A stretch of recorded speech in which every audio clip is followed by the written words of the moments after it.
WordPress produces two main types of content, posts and pages. And while they display differently on the web and have different attributes in the back end, they're not all that different.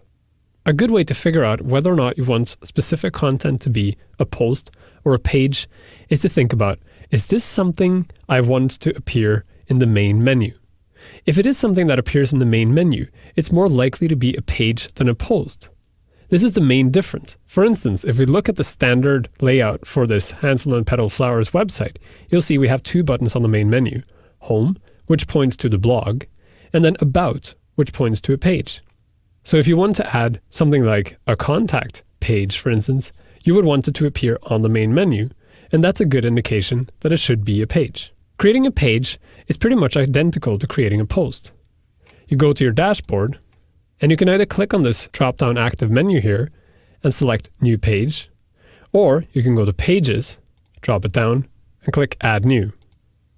Once you get to the Add New Page or Page Editor, you'll see it's almost identical to the Post Editor, with a few differences.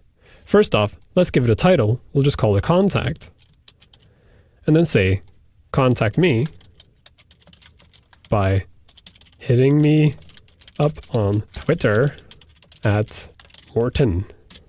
Before we do anything else, I'll just want to bring your attention to one major difference between a page and a post.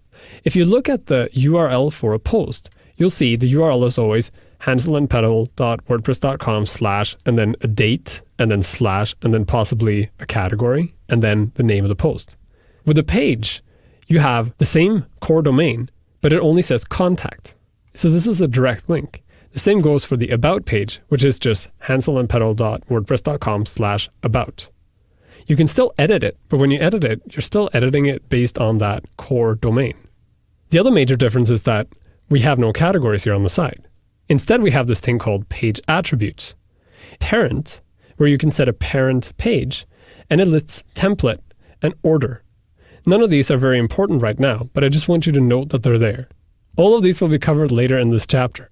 Below at the bottom, you have the discussion, which allows or disallows comments. I always turn this off for pages. And then you have sharing, whether you want the sharing buttons to appear. For pages, it's kind of weird if the sharing buttons are there, so I'd suggest turning those off as well. Just like with posts, you have this publish panel, and it has the exact same functions. You can set it to draft, pending review, published, and all that kind of stuff. You can set the visibility to public, password protected, or private. And you can set it to publish immediately or at a certain scheduled time. When you publish a page, however, one thing happens that does not happen with your posts. If we go back to the blog and reload it, you'll see that the page appears now on our main menu. That's because that's the only way we would ever get to it. Whereas with a post, it'll appear in the stream on the front page. A page will only appear if you actually click to it, which is why it automatically gets added to the menu. You'll learn later on how you can change this menu, but for now, if you click on Contact, you go directly to the Contact page. And as you can see, no comments, no sharing buttons. Writing a basic page in WordPress is not all that different from writing a post. The main difference is in how the page is displayed and how you navigate to it.